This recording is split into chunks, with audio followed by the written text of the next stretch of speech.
Welcome to The Cap, where we are here to speak with college reps and other professionals in the field of college admissions to help answer all your questions and guide you through every step of the process. So if you're serious about college admissions, you've come to the right place. Are you ready? Let's talk about it. And now, here's your host, Dr. John Durante. Welcome to The Cap, the College Admissions Process Podcast. I am your host, John Durante, and I am here to introduce you to college admissions representatives and other professionals in the field of college admissions.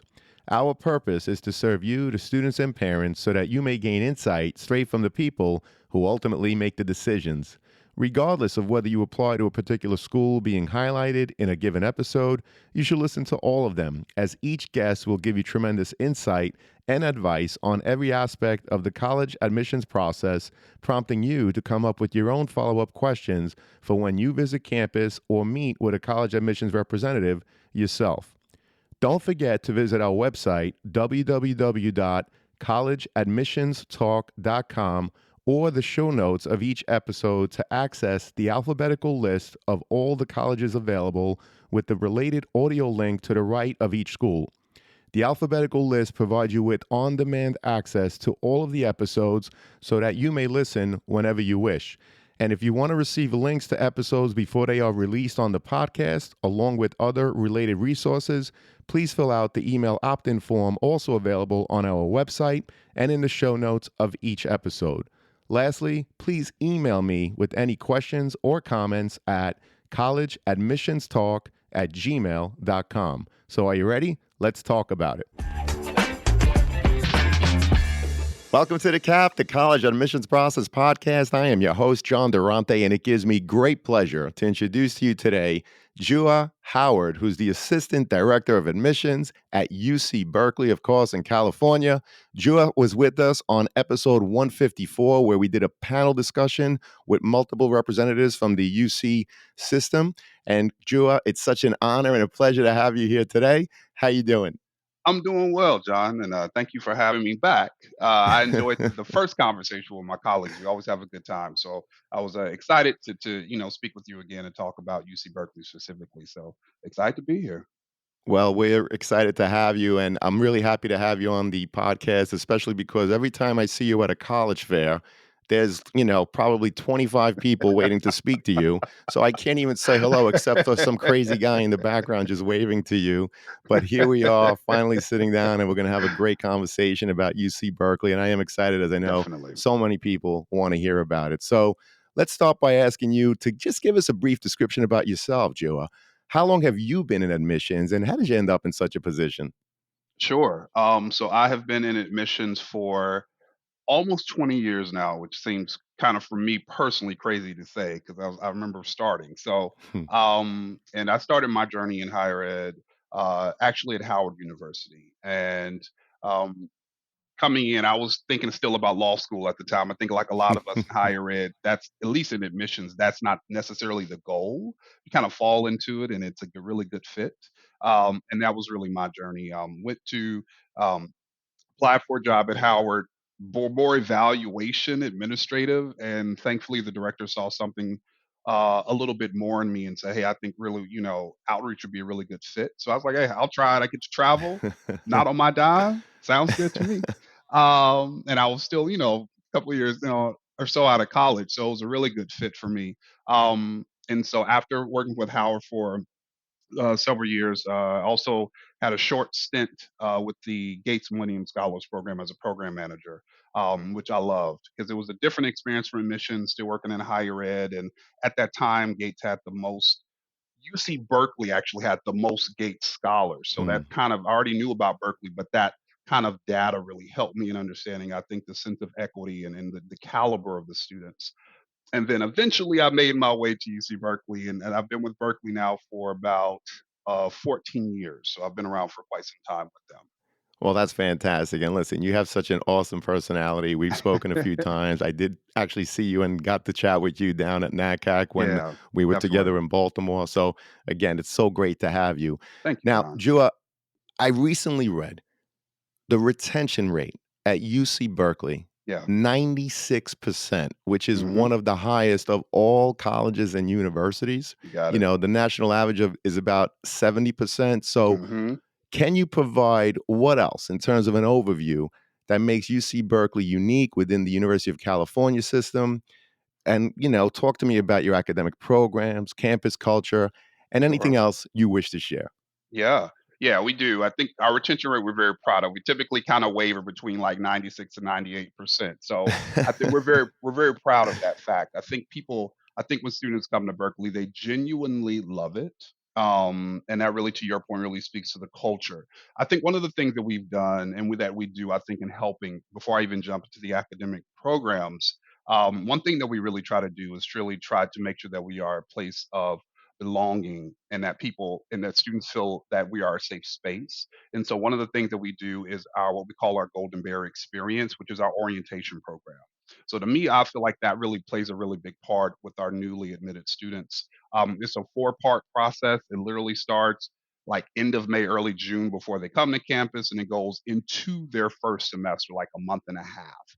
And it covers everything from helping them register for their classes, learn how to navigate the campus, identify resources.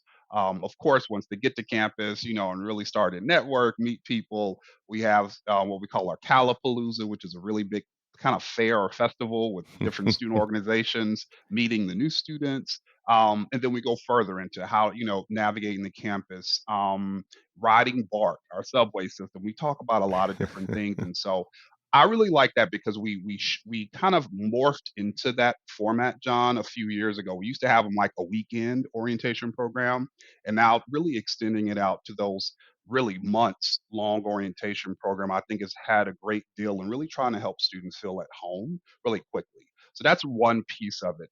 Um, but other things I think that make Berkeley really special, I think that really goes a long way, especially with the UC system. We are the flagship campus. And so I think that's a really major distinction that we started the UC legacy, as I always say. All nine of us are great, and so we're always very proud that we started it and kind of set the tone in a lot of ways, depending on, I think policies and culture and what people think of for the UC system. So that plays a part with students. I also think the location is key. I being in Northern California, 20 to 25 minutes outside of San Francisco is a huge part. Berkeley, as I always say, is kind of an up-tempo college town. It's not in the thick of the city, but it's got a little kick to it, as I always say. Very eclectic, and the cafes and theaters, a lot of music, a lot of small businesses, things of that nature. So you have that culture, plenty of place for students to study, and I feel like that's then reflected onto the campus. But then kind of going beyond that, again, you are 25 minutes outside of San Francisco. Before you get to San Fran, you actually reach downtown Oakland, which is clearly another metropolitan city that students can take advantage of. But you're also 50 minutes Silicon Valley, San Jose region. If you push it out further, a good hour and 40 minutes or so to the state capital in Sacramento, weekend trips, Lake Tahoe region, Napa Valley.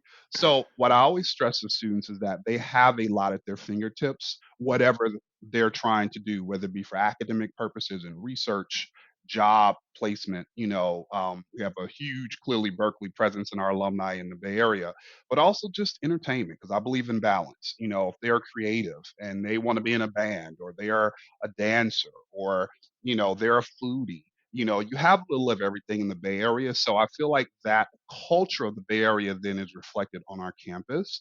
That really plays a big part, John. I think in students really coming there and feeling a part of it and saying, no, this is really where I want to be. This is exciting. There's a lot that I can do, whether I'm on campus or even off campus. So those kinds of things really play a big part of, I think, that retention. Um, and then I will say, and we'll talk about this a little bit further, but we're also very intentional about a lot of support programs that we have on campus with our different community, our kind of everything from our, Centers for Educational Excellence and Equity, which is our educational opportunity program for our first generation college students, our Transfer Center, which I know we'll talk about that, our Undocumented Students Program, our Gender Equity and Resource Center. So, and I'm just naming a few examples, but that is a key part of that retention because we have a lot of ways and things that we're doing to really help support students as an individual. not just the academic part, like really looking at them as a person and saying, how do we show up for you and make sure that you can thrive on our campus? And that starts from day one, not 2 or 3 years later.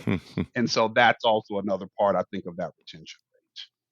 Well, I appreciate you talking about the balance between everything that you offer academically and socially, which I too think is so important. You emphasize the fact that you're located in Northern California, 25 minutes from the great city of San Francisco. Hmm. UC Berkeley, of course, is the flagship campus. And I also appreciate how you talked about the orientation program. Yes. It's not just a weekend program, but it's something that's ongoing, which, of course, attributes to the fact that your retention rate, as you put it, is somewhere between 96 and 98%, which again is a testament to the great work that you do in admissions in terms of getting the right students on your campus, Hmm. but also the great work that UC Berkeley does to make sure that the students are welcomed, they're oriented to your campus, Hmm. and they want to stay year after year after year.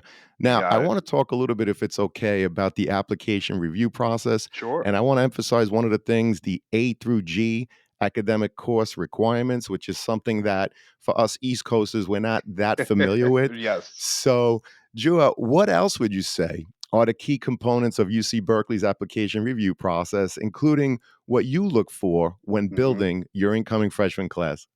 Definitely. And I'll kind of I'll answer this, but kind of throw back to something I didn't talk about in the previous question, which is important because it's ties into the academic process.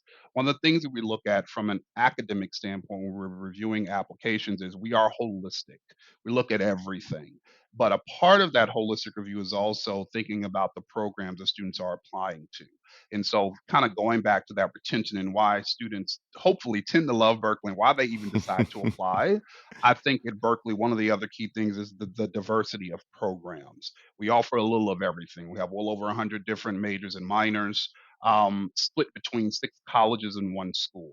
And so students really can tap into a lot of different things. So, some things I think that are distinct to Berkeley, we do really well with very innovative programs. So, we have some really great dual degree programs that are highly popular. So, I would say one of our arguably our most popular one is one called the MET program, which stands for Management, Entrepreneurship, and Technology. And it's a dual degree program between the School of Business, Haas, and our College of Engineering. And it's several different tracks based on their area of interest in engineering, whether it's civil or whether it's mechanical and so on. That's a major one. A lot of students apply to that. Berkeley is considered one of the best schools in the world when it comes to entrepreneurship. So that is really kind of one of those kind of pillars, I think, of preparation for the entrepreneurship program at Berkeley. But we also have other dual degree programs like our Robinson Life Science Business Entrepreneurship Program, where you're earning a business degree, but also a degree in molecular and cellular biology. And then for your students who are more kind of global in scope, we also have, and this is separate from the study abroad, we have programs with Sciences Po in France where you can earn degrees from both of us, and also a program with the University of Hong Kong. So just to give you an idea of some of the really distinct programs at Berkeley, but that plays a part of also the review process, John. So thinking about some of these programs, holistically, we're looking at everything. And so that's everything from your academic preparedness. So your some students say, well, if I have this GPA, am I going to be admitted? I'm like, it's not that simple. So we're looking at starting with your actual curriculum. Are you taking the most rigorous courses offered at your particular high school? So context is key, and that's in any holistic process. Context is the basis. What's available to you, and are you maximizing what's available? So, are you taking the most challenging courses at your high school? Clearly, what are your grades? But also I tell kids, if maybe you start a little rocky at the beginning, but your grades have improved during high school, that's a plus. We give you there's some flexibility there a little bit. But also, so those grade trends, but also getting outside of that. And I know we'll talk about testing, but I'll throw something out. If you have AP tests or IB exam scores, if that's a part of your curriculum and something that you've done, what are you involved in? Leadership, all these various different things. So all of these different things play a part of our holistic review. And then those specialty programs I tell students is also those are distinct that I talk about because they require additional things. So for instance, the general process, letters of rec, we only will request from a very small percentage of Berkeley, and we're the only UC campus that actually will even look at letters of rec.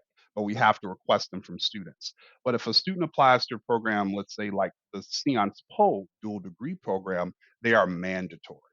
And so that's really the really important part when I talk to students about our admissions process, holistic and all of that, but also doing the research ahead of time so that you, if you know you're applying to a very specialized program, that you are educated about what additional things does that program need for you from you so that you can be most competitive. I'm seeing students who are not taking all the steps, which Hmm. then makes them less competitive in our process. And that's never the goal. So holistically, those are the things we're thinking about. And that other piece, that A through G academic course requirements, that goes back to the academic part. It's very similar to really most states where they have some kind of graduation requirements, kind of structure for students to graduate to make sure that they have a foundation academically from their particular high school, whether that's for the district, state, and so on. A through G academic course requirements for the UC system. And we talked about a little earlier, John, 'cause you talked about it for New Hmm. York. Same thing for us. Like 4 years of English, 3 years of math, 2 years of a lab science, 2 years of foreign language, a year of a visual and performing art, and so on. So that's really important because for us, we probably, I would say, we are a little more strict on in-state students when it comes to the A through G because it is a California system. You can meet those requirements. Out of state, yes, we do look at that. We want to see that you are academically prepared to go to any UC campus. However, we give some grace when it comes to that from out of state kids because your school, your district, your state may have different requirements, and we don't want that to negatively impact how we're reviewing you. So that's where the context comes in. I'm going to be more focused on, are you maximizing again what's available to you? But the A through G, that is something that we consider. And I tell kids typically when you read about it, look at it as a guide or as a reference to see that you are best prepared academically to come to one of our schools. Well, that's terrific. And if we want to link anything related to the A through G components or anything else, just provide it to me and we'll put it in the show notes. I love Definitely. the overview of your holistic review process. You mentioned over 100 majors and minors, six Hmm. colleges, study abroad options, your dual degree program. And I love how you talked about the MET program, that's management, entrepreneurship, and technology, which is really an example of cross cutting, right? You got Bringing it. Exactly. And You these are got it. skills for the future, right? Because it's not just, I want to major in business, I want to be a CEO, an entrepreneur, but to have that technology component that Yes. really prepares students for the future that, we try to imagine, but at this point we don't even know, right? But bringing that Exactly. MET program together is definitely, Exactly. again, preparing students for their future that they don't even know at this You point. got it. And I'll say one of the things that you mentioned Please. just about the distinct thing about Berkeley. One of the key things about us as well is that we send the most graduates into Silicon Valley over Wow. any other university. And so that's a major part of it as well, John. I think of those kind of distinctiveness, but why programs like MET plays a really big part to what you just said, because you're getting that technical background with the business background. And that really helps in the internships. And then we have a lot of kids, and you know this even for high school kids, a lot of them have mixed interests and a lot of them have their own businesses now. Hmm. And so it's really allowing them to explore different parts of their interest versus saying you just have to do this one thing. And for me talking to students, they really, now trend wise, I think over the last several years, more students really appreciate that. So Well, that's awesome and a real example of tremendous innovation. So we appreciate the overview again. And of course, the college application process, Joe, we know it could be overwhelming and very stressful for students and their families. What are some common mistakes applicants make during the application process, and how can they be avoided? definitely great question. um, we're speaking just in general, correct? As far as the Yeah. preparation and or Yeah, in um general, like, in other words, you're on the other side, right? We're trying to take yes, the curtain back a little bit. You receive an application. Is there a mistake? Is there something that got you. students do that is a problem that they should avoid? Got you. Okay. Just wanted to see how broad I should be in my response.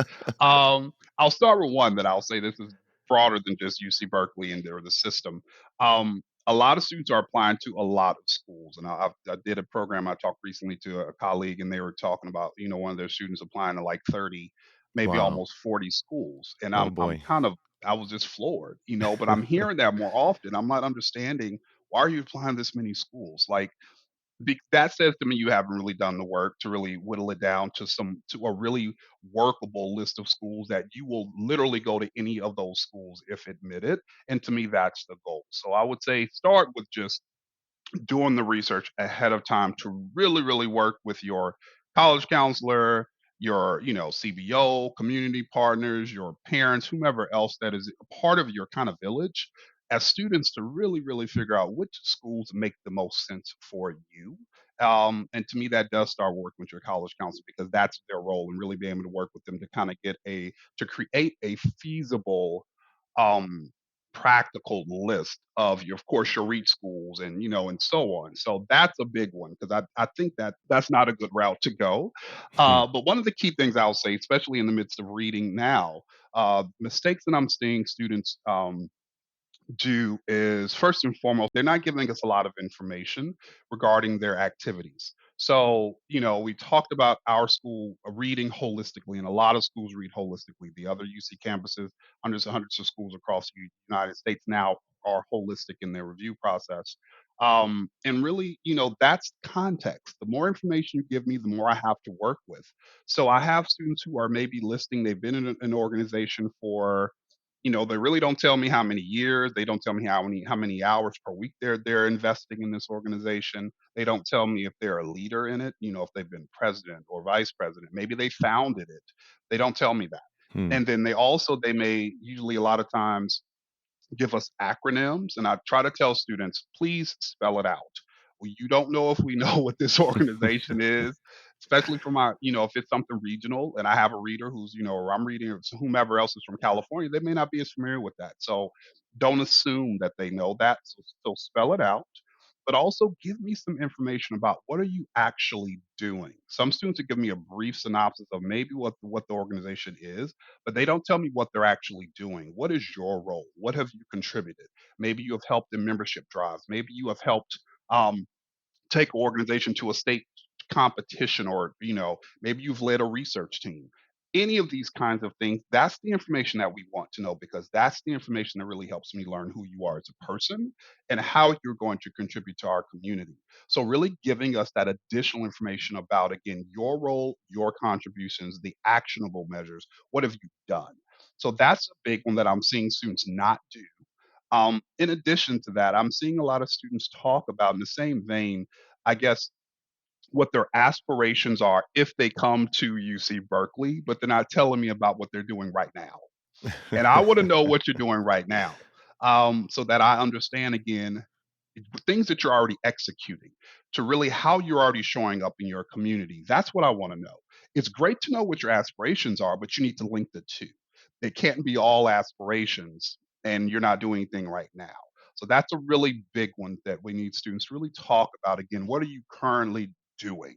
And then you can tie that to aspirations to say, hey, this is because I'm doing this. This is what I plan to do when I come to your campus because I'm already doing X, Y, and Z.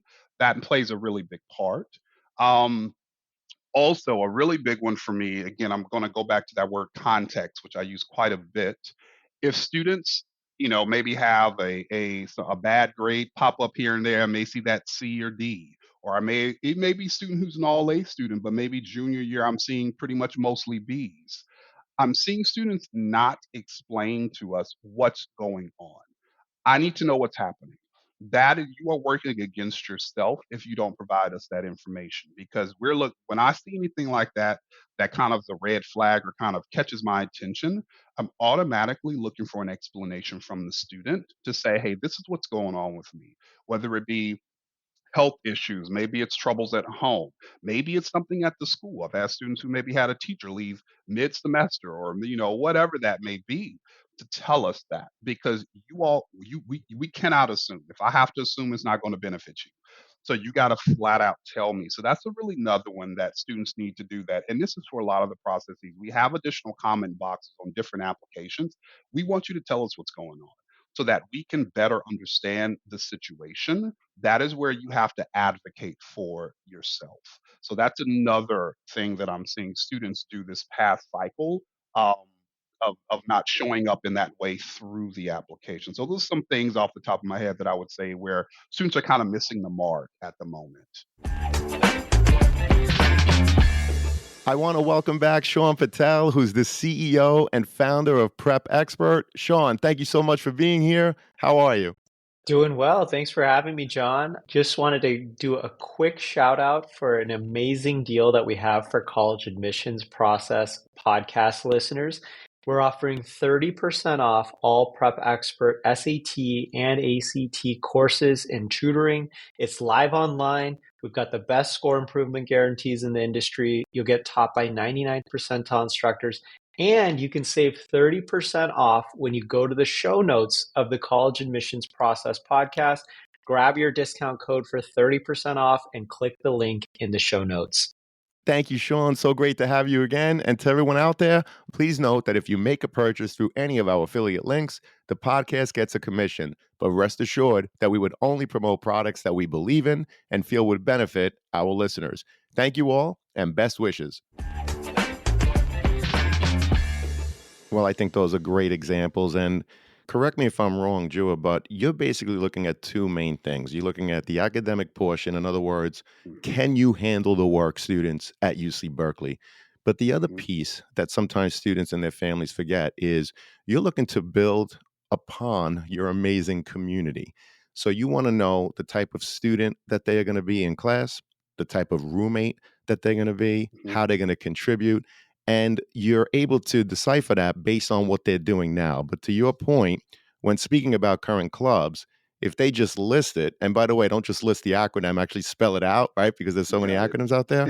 But if they just list the club and they don't talk about what they do, what they intend to do, what are the founding member of it? Do they Mhm, have a leadership role? mhm, If you don't list this, students, then you're leaving it up to the admissions representatives to speculate. Same thing with academics. If there is a dip, mhm, explain it. If not, again, people like Jua in the admissions office, they're going to just speculate as to why. So it's mhm, very important. It's important to be mindful, students, that the overall application is a marketing package. mhm. Each piece has to be comprehensive, has to build upon the last. If not, it's a missed opportunity. Am I right, Jua?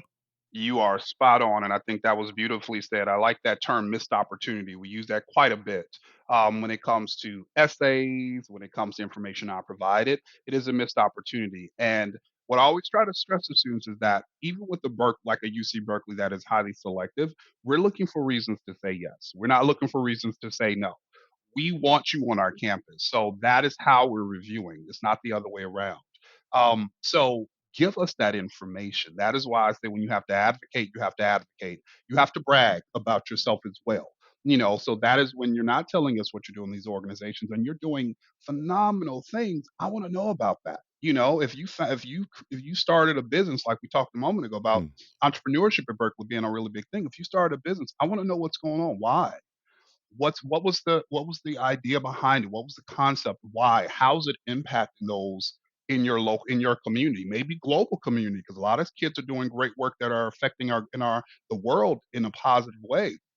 Those are the things that help me understand who I'm dealing with. And again, if you come to our campus, what you are going to contribute, which is always what I'm thinking about. Berkeley's a school where I always talk about we have over 1,200 student groups and hmm. organizations. There's a lot to do. So I do want to know, how are you going to then be a part of that and maybe hopefully add to that, maybe Right. create something new or take one of the existing organizations to a whole other level. So you're exactly right, John. It's both of those components that they have to come together again with that holistic review. It's not just one or the other. And I really like the way that you phrase that, because a lot of students feel like it's one or the other, or if Hmm, one is necessarily stronger than the other, it may counterbalance. Like if I'm really involved but I have poor grades, no. right. Because then if we admit you, you may not be prepared to handle, because you're going to have a lot more at your fingertips. You may not be academically prepared to come to our campus at that time. And it's not about ability, maybe about time. Right. And so yeah, you are exactly right. And again, how you kind of sum that up. Yeah, and I like earlier that you said, students, we are looking to say yes. We are admissions counselors, not rejection counselors. So make Got it. sure, again, when you're filling out that overall application, that each part is comprehensive and includes everything that you can to create that picture where the admissions representative, again, doesn't have to speculate and sees Mhm, how you're going to contribute to their community and of course, that you're able to handle the work once you're on their campus. So I know that students who apply to the UC schools, UC Berkeley obviously included, they self report their academic record. Mhm. So, Jua, could you just explain that? And at what point, if at any point, does the transcript come into play just to verify that the grades that are reported are indeed accurate? Sure. Yeah, that's a great question. I think a lot of my students are confused about this part. And again, I'll go back to my earlier point of this is why you all do your research ahead of time to understand these distinctions about different applications and application processes depending on the school. So you're right. So UC Berkeley again utilizes the University of California application that is shared by all 9 UC campuses. And so it is completely self-reported information. So students do not have to send us transcripts up front. You don't have to send us test score reports, anything. Everything that we review, I am going to extract it from your application. So I always say in saying that, first and foremost, it's really important that you have documents in front of you. So your transcript, even though you're not sending it to us, you should have it in front of you so that you are accurate, you are detailed. If you have a resume, whatever that you need that you're going to have to pull that information to put into the UC application should be right in front of you to make sure again that you are accurate. You do not want to have any issues on the back end of the process of things not matching up. That's where we may have an issue, and again, that's not the goal. So for us, you're going to fill out the information, all of your information, academic, your extracurricular activities, all of that. Both the self-report section that is a really big one academically, where I see a lot of students sometimes get it wrong to your a question a moment ago, where they really need to take their time in how they're filling out that section. So, you know, the high school, the particular high school, the actual curriculum. Something that students sometimes don't know about the UC application is that you can select more than one grading system and Hmm. also more than one grading term. So let's say, for instance, during the pandemic, that's a really big example. Students would have maybe letter grades, maybe A through F, but also they maybe took some courses pass fail because of the pandemic in the school.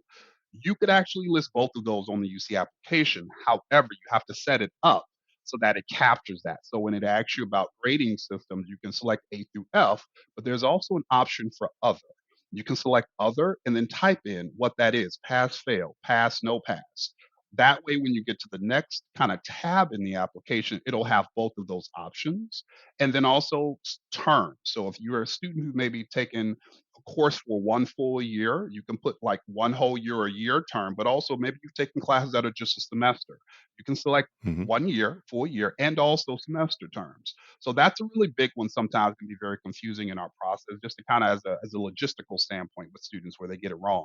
But from there, you're going to take that, you're going to fill out the information, your courses. One big thing that I tell students, especially for my out of state kids, is really important that to know that we are recalculating to come up with your GPA for our purposes. And the way that we do that typically is we are working with your grades from 10th and 11th grade. Freshman year, we do not factor. That is seen as a transitional year. So 10th and 11th is what we're working with. We're also looking at grades that are part of that, to your earlier question, John, about the A through G requirements or A through G academic course requirements. We're actually pulling grades from courses that are part of that A through G. And then another really, really big important part of this is the rigor of your curriculum. So it's really important that students are designating courses that are AP, advanced placement, your IB, your international baccalaureate, your honors level courses, and also your college level courses, because those are the kinds of classes that we weight in our calculation process. And what students tend to do, John, is that they will not select it, and then their calculation won't count. For us, our calculation won't pick up those more advanced level courses in that weighted GPA. That's really important. You do not want to miss that because you're not giving yourself credit for the work that you're putting in. So whether it's AP, IB, you have that designation. Out of state students, honors level, you can select honors level, which is HL. That used to be very confusing to students. If it's honors level at your school, put it like this: anything that's on a more advanced level at your high school that's not AP or IB, you can select honors level. Whether it's whether it's titled honors level, maybe it's advanced, maybe it's accelerated, maybe it's gifted. those can all be selected as honors level. And so that's something that I always stress, especially for my out of state kids, to understand that because, again, you want to make sure that you're capturing the rigor of your curriculum in our calculation and something that we're going to view holistically. So that's a part of that self report section that really important. Also, the self report section should match exactly what's on your transcript. Right. Exactly. The course titles, everything, the grades, don't worry about the pluses and minus. We don't factor into our calculation. Hmm. But if it's on your transcript, you can put the plus minus. Do not stress that. Bottom line, make sure it matches what's on your transcript. That'll make it very easy and help you in filling out the self report section. And for those kids who are maybe do a dual enrollment, who have some college courses, they can also fill that out as well. And it's a section right after the high school section on the UC application, and they'll go through the same process.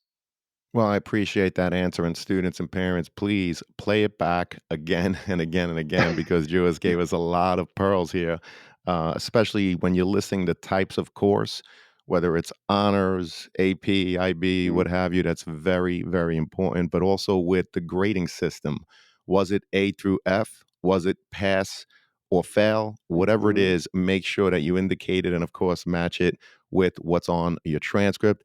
I also appreciate how you talked about the fact that you recalculate the GPA, but you look only at grades 10 and 11. So you're mhm. not looking at ninth grade, I would imagine, because you feel that ninth grade is, in fact, the transitional year from middle school to high school. You So got you're it. looking at 10th and 11th grade, but also you're only looking at the courses that fall within your A through G academic course requirements, which are Right. basically the major subjects. You So got it. that was an amazing answer. We really appreciate it. And again, students, Yeah. play it back if you're applying because there's a lot of pearls that George just gave. Did you want to You're add something welcome. else? Let me say this as well, John. This is really important because I tried to, I think this fall I had to say this quite often, the distinction between what we're looking at for the calculation, but what are we looking at holistically when we're looking at your academic section. Just because the ninth grade is not factored into the calculation does not mean we are not looking at your freshman year grades because I am. And a lot of students felt like we weren't. And I'm like, no, no, no, two different things. The calculation is one thing, but Right. holistically, I'm looking at everything. What did you take? What did you earn? The rigor of ninth grade, ninth through 12th, all of that counts. And then 12th grade, even though we don't have grades, we are still looking at the rigor of your Right. courses because we're expecting you to continue a level of excellence.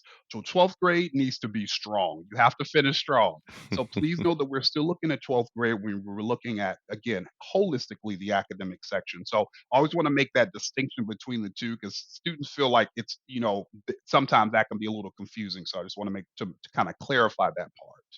Well, I'm glad you did. And the bottom line, students, you have to keep building ramps, keep challenging yourself. As Jua said earlier, based on what's available in your high school, did you challenge yourself? Did you take what was available to you? Was there some rigor? These are the things that certainly schools like UC Berkeley are going to look at. And so, again, even though ninth grade doesn't go into the GPA Mhm. calculation, they're going to see it. Even though 12th grade doesn't go into the GPA calculation because your grades are not available yet, they're certainly going to look to see if You you got it. continued with the rigor. So, really, thank you for that, Jua. We You're welcome. appreciate it. And of course, I know that personal insight questions, the PIQs, are used in the UC system. Can you explain what they are, how to approach the PIQs, and Mhm. perhaps share an example that stuck with you? Sure.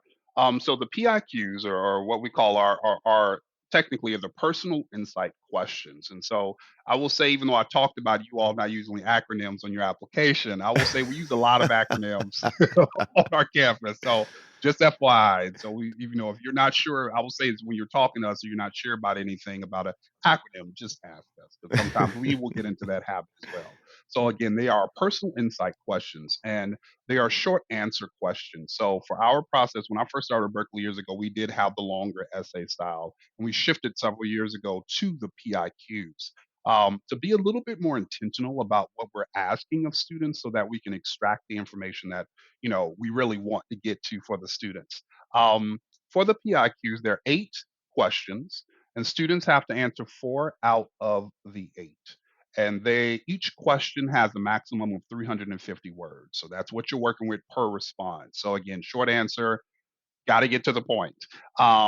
What I like is that students have variety. So I always tell students really read through all 8 of them to really think about what they're asking you to really figure out which 4 are going to be the best fit for you. This is not about your friend. This is not about your parent. This is about your story. Just because your best friend answered a particular 4, that doesn't mean those are the 4 that you should answer. So I really tell students, I like that they have variety. Use it. Pick the 4 that make the most sense to you. Um, but also because they are short answer, get to the point, cut out the fluff.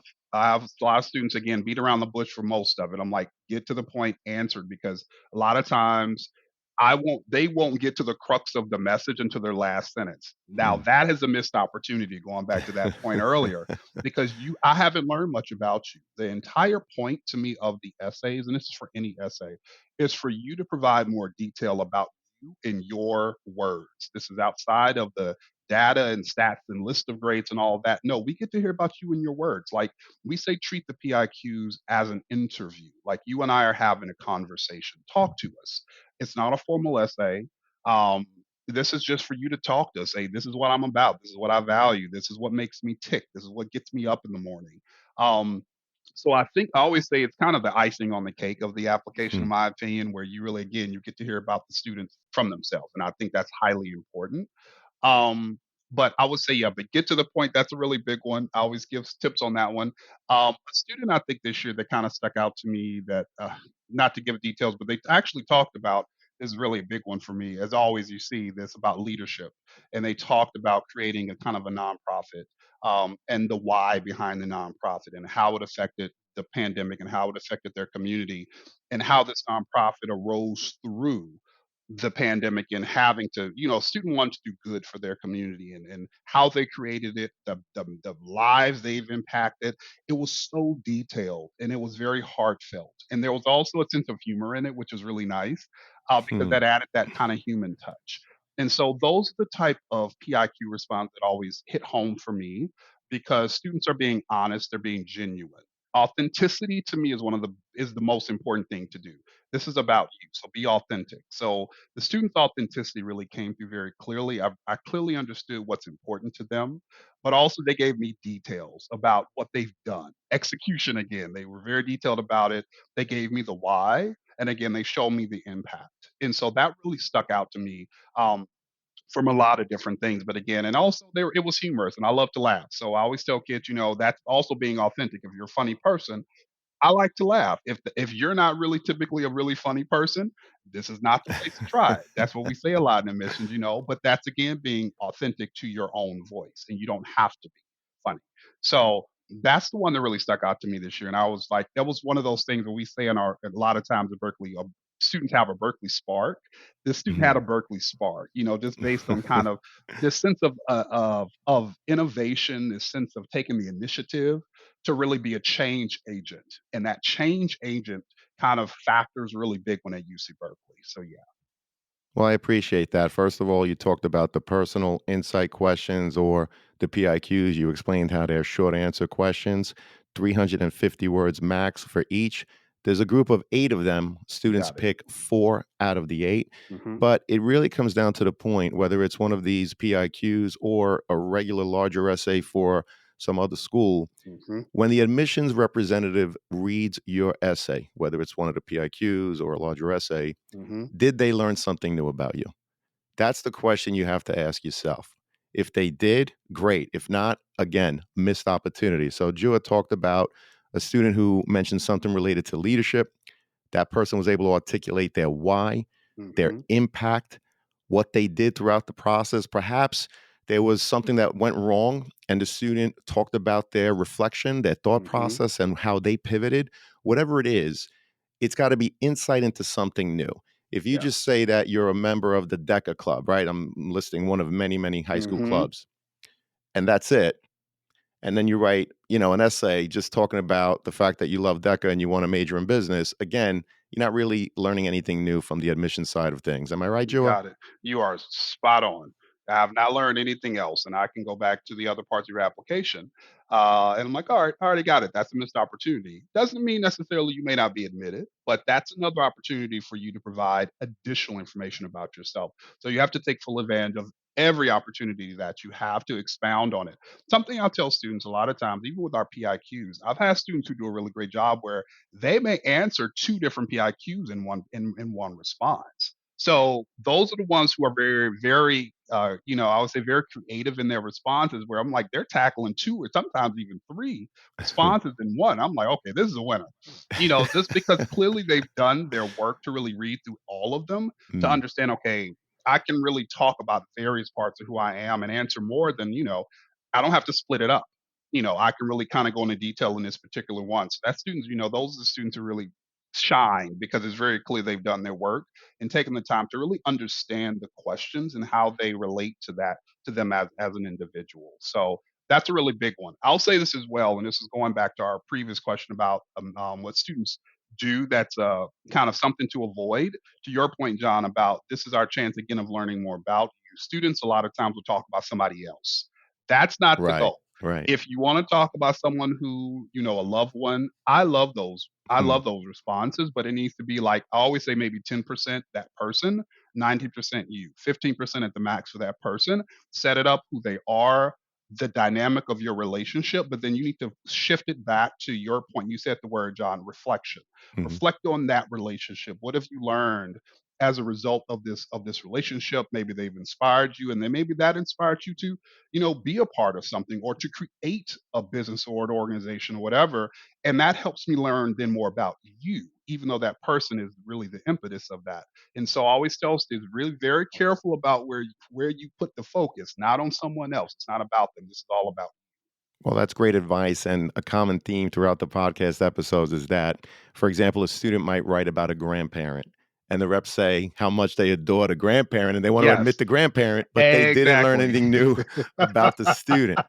So it's something to think Exactly. about, student. And unless you could do what Jua said, where you talk, he put it 10% about, a loved one, but 90% of it has to be about you. Unless you could do Hmm. that, perhaps stay away from a topic like that, which seems to Yeah. be a pretty common theme amongst a lot of Yes. essays, whether they're a Yeah. PIQ or a longer essay.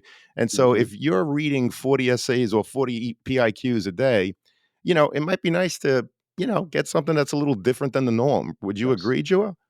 I wholeheartedly agree. So my engineering students, I don't want to read about Legos every time. Um, talk about something else. Maybe a lot of students nowadays are doing research. So, some students are talking about research they're doing. I like to hear about those. But Legos, think about something else. I have a lot of people who are like master chefs, as I call them, and I love food. And so I love reading, but I get a lot of kids who talk about food, Hmm. but they don't write it where I'm learning more about them beyond that. Okay, I know they enjoy cooking, but it doesn't go anywhere else. So a lot of times those are missed opportunities. And then I'll throw this last one out because I get this quite a bit as well for my creatives, which I absolutely love.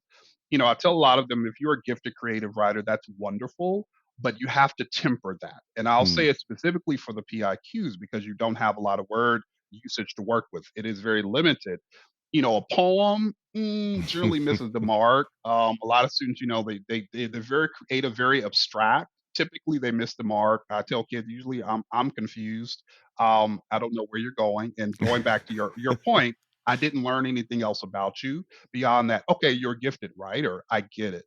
But Right. I'm trying to understand what kind of community member are you going to be. Be creative. There's nothing wrong with that, but it needs to be tempered so that again, I am learning more about you through that response. That is where feedback is helpful. Talk to your counselor, someone else who understands this process, is for them to be able to say, no, you need to you need to work on this a little bit more. I see where you're headed, but you need to temper it a little bit more and give some more, specific detailed nuance, and then, come up with the creative approach to it. Well, that's such great insight and great advice. We really appreciate that.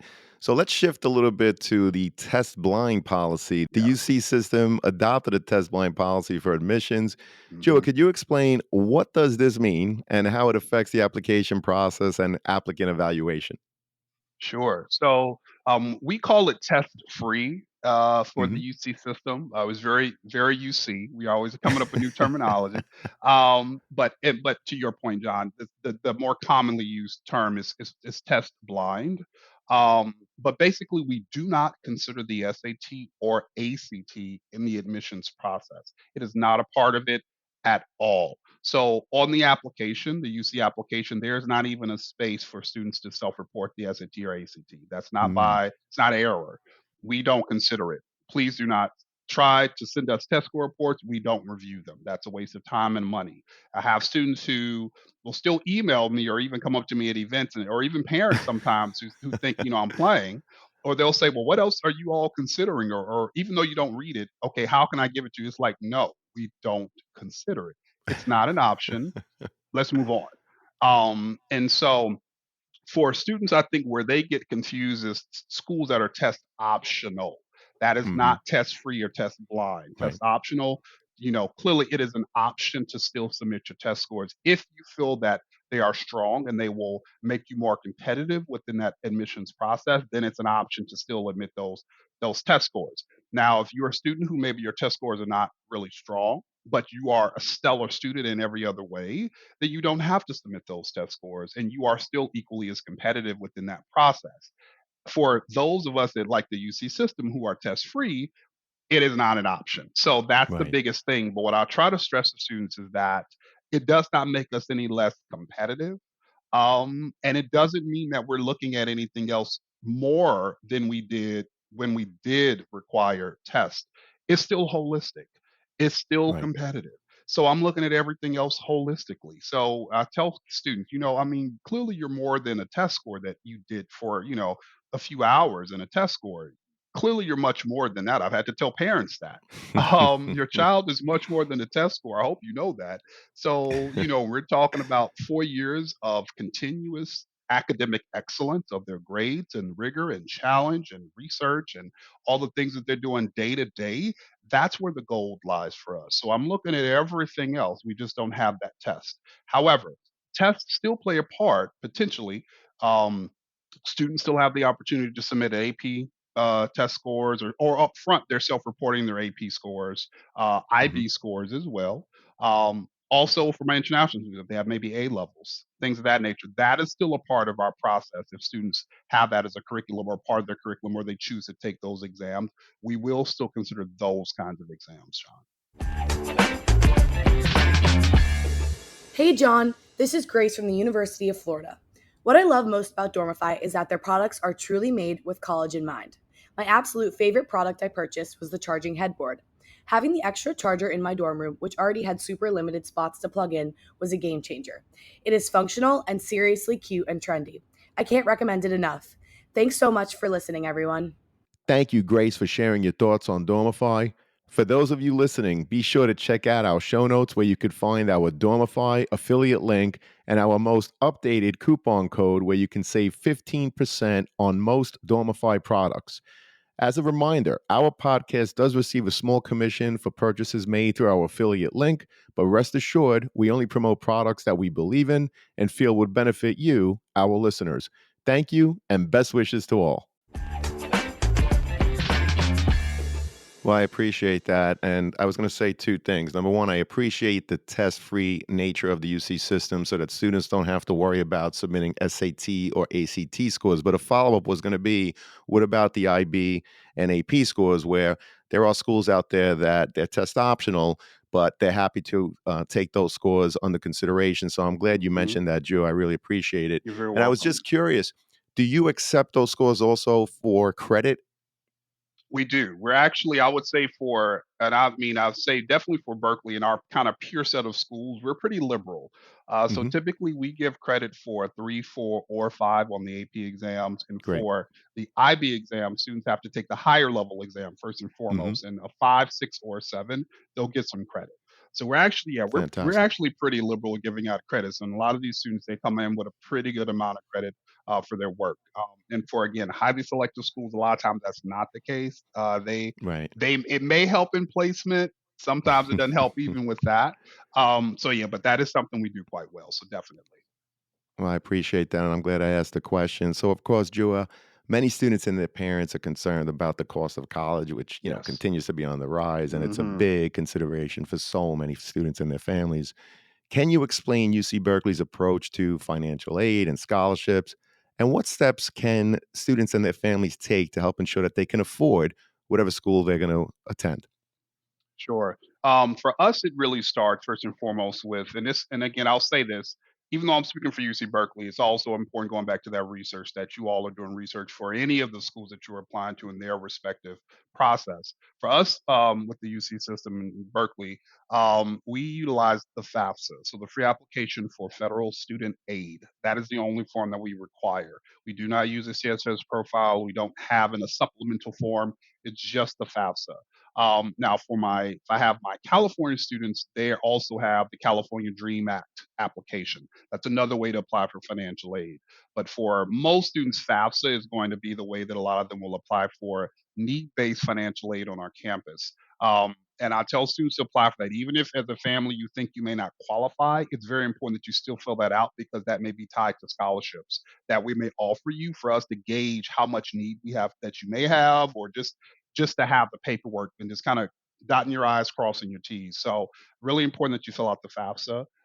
For us, need-based aid looks very different. Of course, federal aid is one of the main ways. I'll talk to my out-of-state kids first.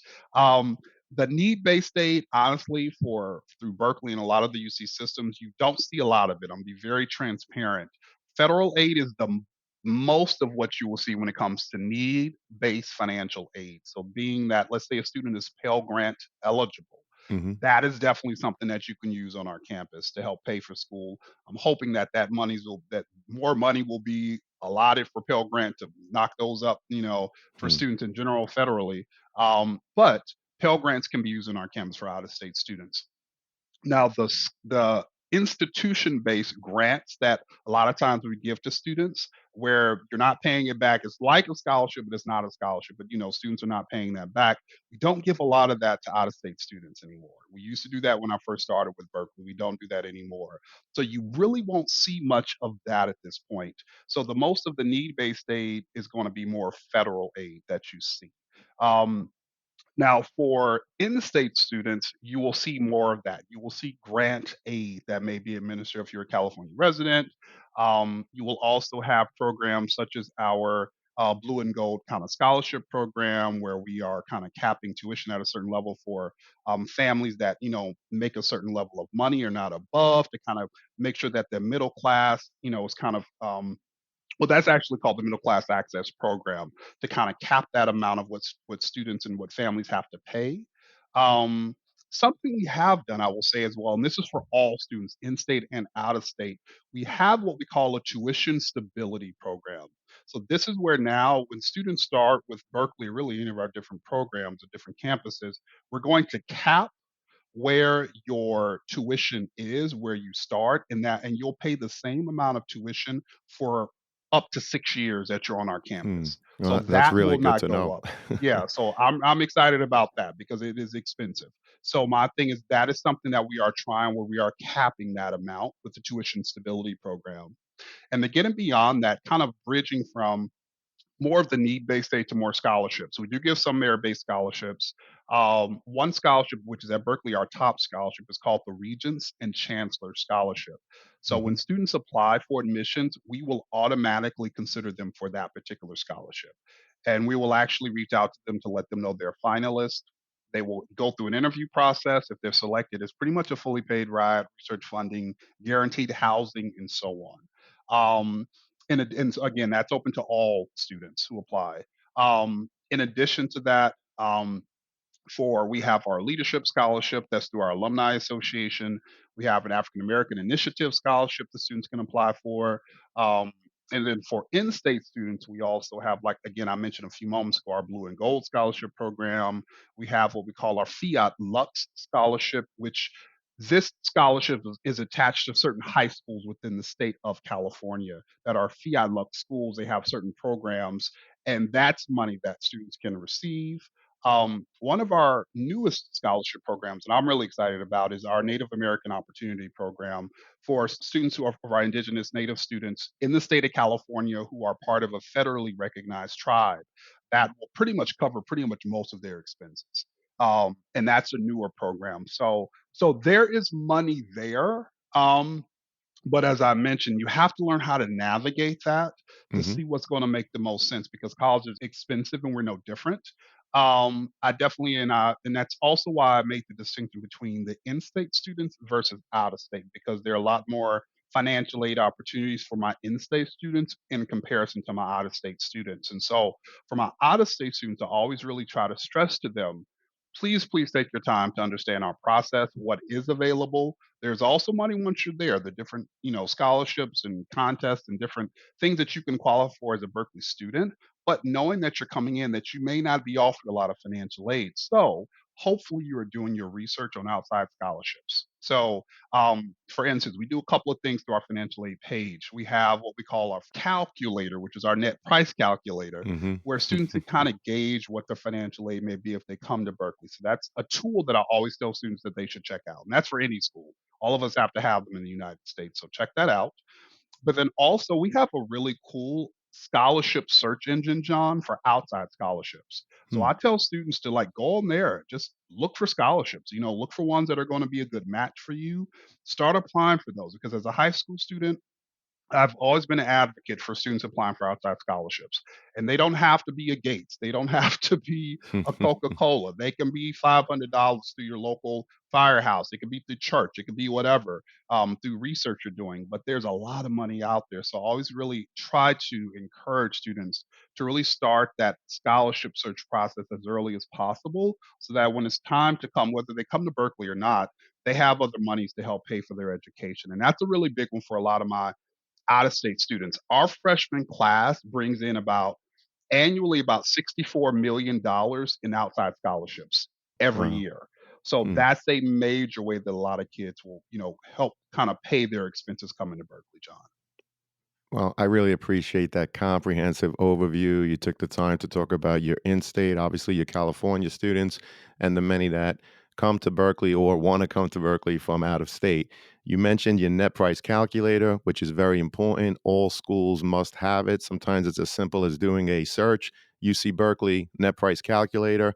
But you also mentioned your scholarship search engine. Hmm. Jua, anything that you want to link again in the show notes to help students with whether it's the net price calculator, the scholarship search engine, or you listed so many different types of scholarships for in-state students and out-of-state students, just provide it to me and I'll gladly put it in the show notes. I got Now, you covered. I'm sorry, what did you say? No, I said I've got you covered. I will definitely send them your way. Thank you so much. I appreciate that, Jua.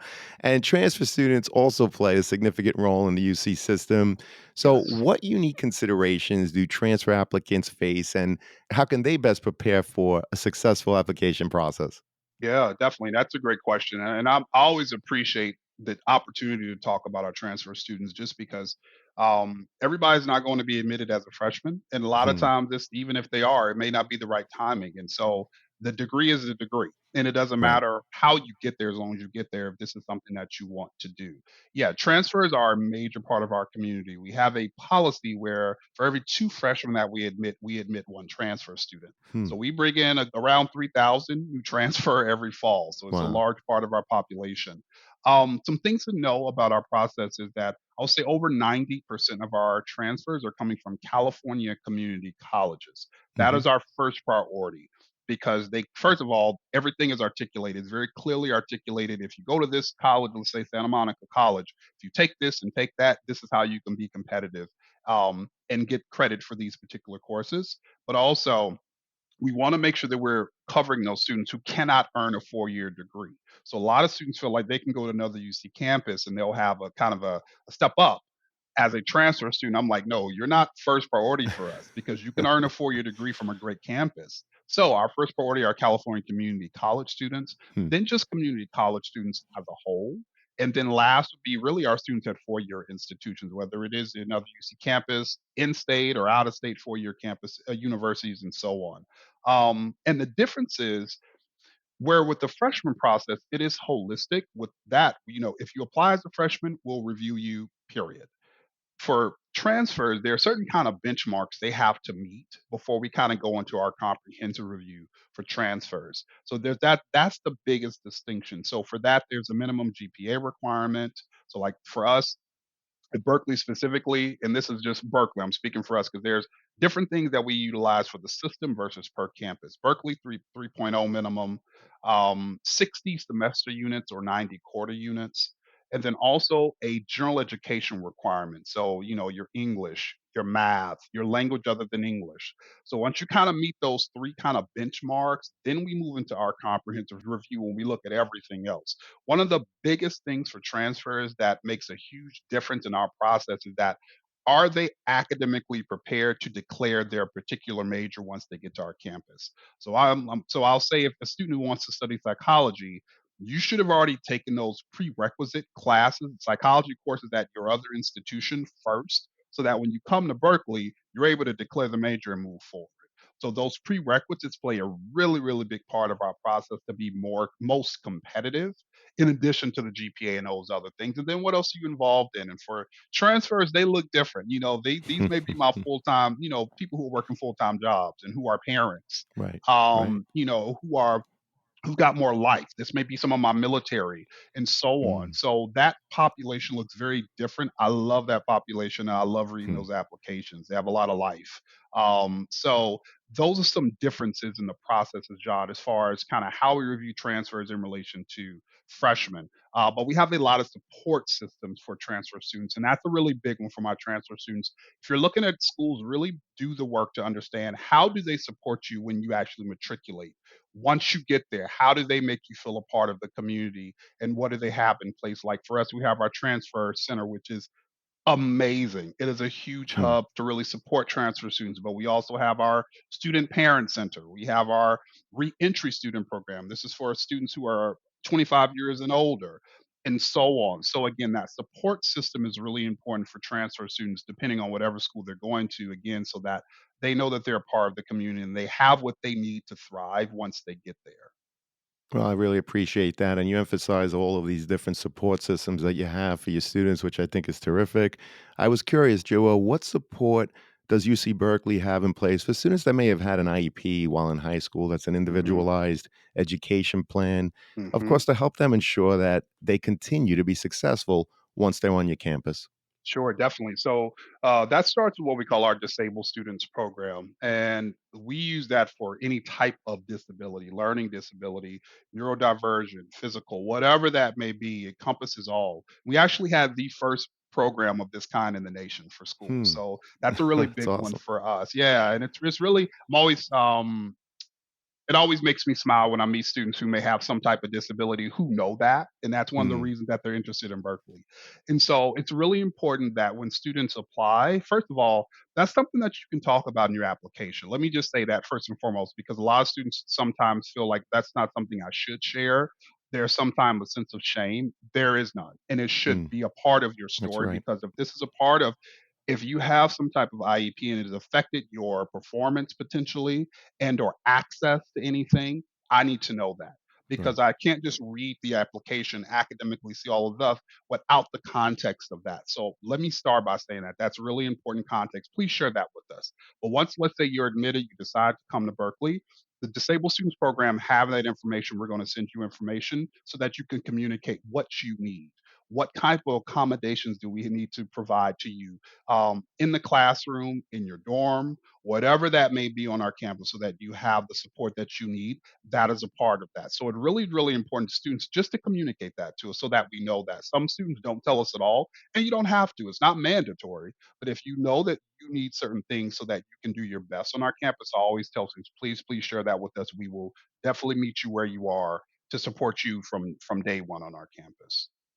Well, I really appreciate you emphasizing that if in fact you had an IEP or something else while in high school, definitely let someone like Jua, who's in admissions, obviously at UC Berkeley, let them know about it. Again, it comes Mhm. back to anything that you don't share, you're leaving it up to the admissions representative to speculate, which is not going to help you. So if there's something, you have a learning disability or whatever it is, let people know, like Jua, so that they can put resources in place to help you again, so that you continue to be successful once you're on campus. So we really appreciate that insight, Jua. What Absolutely. about aspiring student athletes? How does the application process differ for them? And what advice can you offer them? Sure. I would say the process is the same as far as the admissions process when it comes to the reviewing of the applications and so forth. I would say, but before I even kind of dig in that, I will say first and foremost, especially we are Division One, Hmm. so we are making the shift to a different conference this fall. So we shall see how this turns out. But because we are a Division 1 school, there's a lot of policies and kind of restrictions per se that have to be met and kind of in place to make sure that we are meeting guidelines, and not being put into any kind of liable space for us and for you. So what I always tell students, first and foremost, if you are an athlete, let's say you have not been actively recruited yet by a team on our campus, if you go to our website on the kind of the Cal part of the website, Cal Athletics. When people talk about Cal, like the shirt I have on, you guys can't see it. It says Cal. That's the athletic part of UC Berkeley, Cal. And so there's a website for Cal Athletics. On the top of the page, there's actually a recruit interest form that you can fill out and submit it. So I would say start there. Make sure that you go ahead and submit that form. If you have not already started the conversations with the coach or coaches, submit that. There's also communication information for the different coaches on the website. Follow up with an email. Go ahead and put the interest form in, then follow up. That way that the communication starts early. You know, with sports, it moves quickly. There's a lot going on. Maybe they're coming to your area for recruitment. Maybe they'll get a chance to speak with you if they're in your town, your city, your region, whatever. So make sure that you start that communication as soon as possible, because I know a lot of times these coaches are looking at students for years. So you really want to make sure that you start that as soon as possible. You can be a walk on our campus, but clearly the sooner you have the communication, always the better. Not to mention they have money. So you never know, that also might be a scholarship money that may help. So I would say start there, start the communication. We also have sports clubs. So this is separate. So we have varsity level and we have sports club. Some sports club teams also recruit. They Hmm. compete nationally. They're no joke. So that also may be something you at least want to reach out and ask. As a prospective student, you are always welcome to reach out and ask what you need to know. We all recruit, not just admissions. So feel free to reach out to that coaches and just ask questions and see what's going on there. So I would encourage them to do that. And what will happen, that's one part of the process. So you're taking care of the kind of athletic part of it. From the admission standpoint, it's the same process. You're still going to talk to us. Hopefully, you talk to me or whomever else is in your region. You come to college fairs, the whole bit. You still apply through the UC application. And in our office, we actually have athletic liaisons. So I have colleagues who that is their role. They are the liaisons from admissions to the athletic coaches, and they work with the coaches to make sure to identify all athletes who have applied, any issues with the process. They work firsthand with the coaches. So that's kind of the behind the scenes where they will work with the coaches to make sure everything is good. If a coach is recruiting someone, they communicate with us. So that is the behind the scenes part of it. So from a student standpoint, really it's just, again, start the communication, follow the guidelines, clearly keep, whatever sports you're in, keep doing what you're doing, and then academically make sure that you're still prepared, because as an athlete you still have to be at the same level as everyone else applying to Berkeley. Right. And our athletes are, you have students who are junior Olympians and they still Hmm. have excellent grades and are highly involved. So some students feel like, well, I don't have to be as strong in that area. I said, unfortunately you do, because coming to Berkeley, you have to be able to academically also thrive. Now, let me say this, there are a lot of resources for our athletes because their schedules are very different, with the travel schedules and the practices and so forth. We know that, so there's a lot of support to support them, but you have to also, again, be academically prepared to come and still thrive at Berkeley, in addition to being a world class athlete. Well, we appreciate that, especially all of the different parts of your website, the recruit interest form, the different contact information for your coaches. And what I'll also include in the show notes is the link to the NCAA, because, Yes. the rules and the guidelines, they do change. So it's very important, if you're an aspiring student athlete, to make sure that you're up to date with the NCAA rules. So, Jewett, this has been an amazing conversation, as I knew it would be, because not only is UC Berkeley awesome, but you're amazing yourself. Thank you. Yeah, well, thank you for your time. And before I get to the last question, I just have to ask, is there a question I didn't ask that you wish I had, or perhaps a topic that I didn't bring up that you wish to share with our listeners at this time? Um, Not really, not anything specific, because I feel like hopefully we've been able to kind of bridge off into other parts of the conversation from maybe some of the initial points. I think one of the biggest ones for me that I'm always, I think, focused on is the support part, which I think you can tell from my Hmm. responses. In addition to admissions, it's not just enough that we admit you and you get to Berkeley, but how do we support you as an individual, as a scholar, as an athlete, as a creative once you come to us? And that's a really big one, because to me that goes back to that rate of keeping our students, again, of like, how do we support you? So it's not, we don't just, even though I help get you in, I want you to love being at UC Berkeley. I want you to love the experience. So that is always a part of my response. And so thankfully I've been able to kind of bridge all of that in. So I will say, so no, so there's no additional questions, but I will say this as well. If you all have any questions moving forward, you can go through our website, through the admissions page. There's a kind of contact us form. You can send us messages. We have a virtual front desk where you can sign on Zoom and ask questions.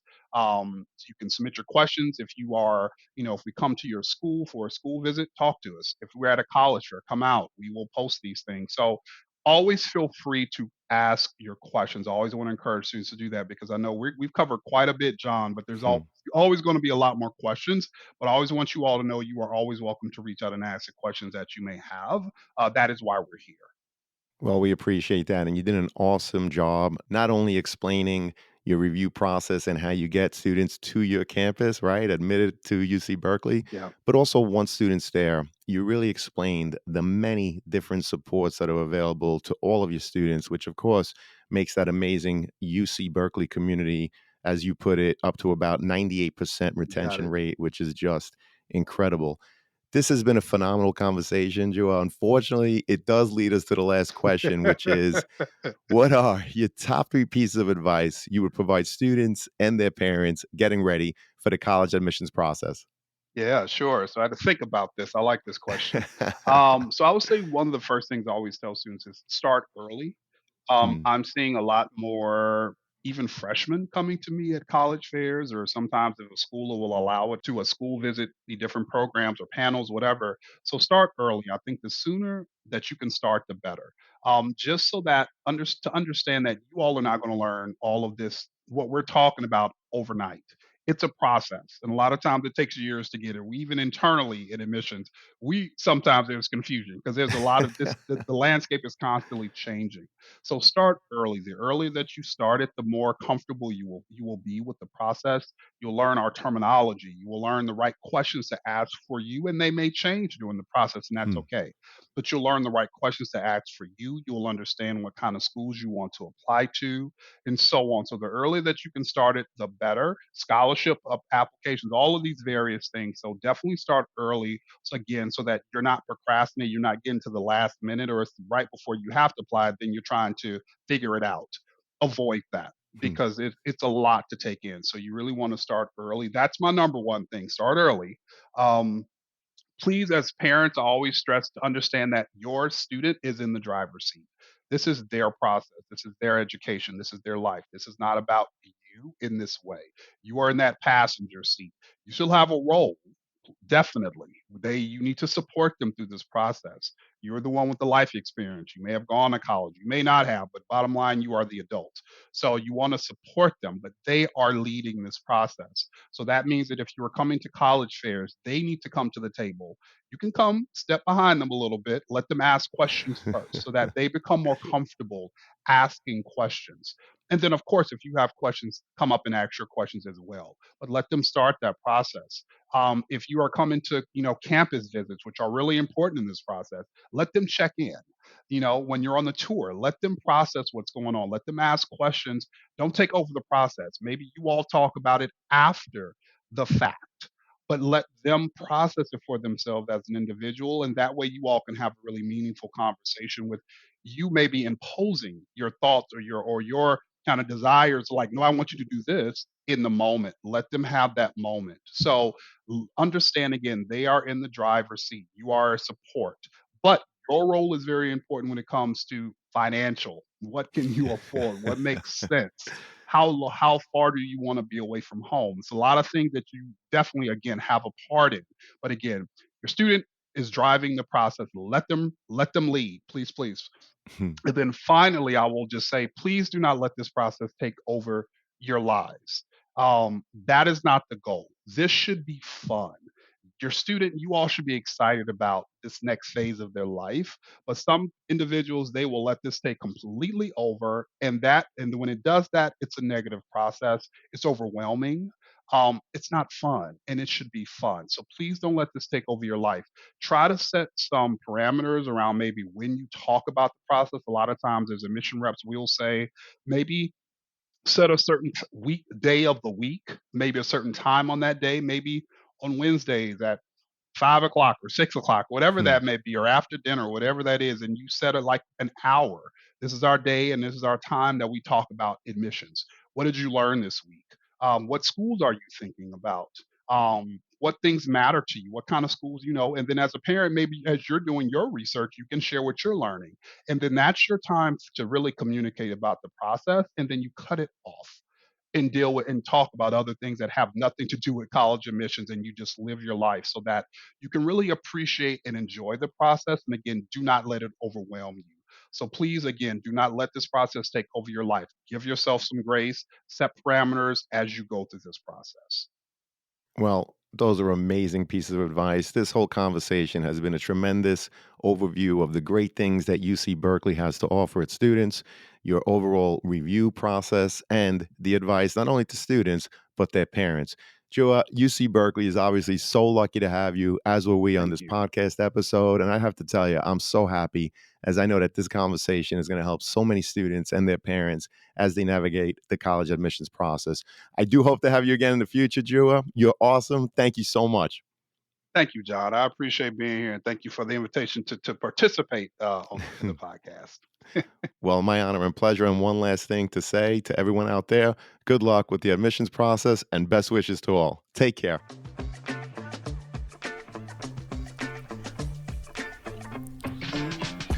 Thank you for joining us on this episode of the CAP, the College Admissions Process Podcast. We hope you enjoyed the show. If you did, please don't forget to tell a friend and follow us on Facebook, Instagram, Twitter, and wherever you listen to your podcasts. I am your host, John Durante, and I look forward to seeing you on the next episode of the CAP. I want to welcome back Sean Patel, who's the CEO and founder of Prep Expert. Sean, thank you so much for being here. How are you?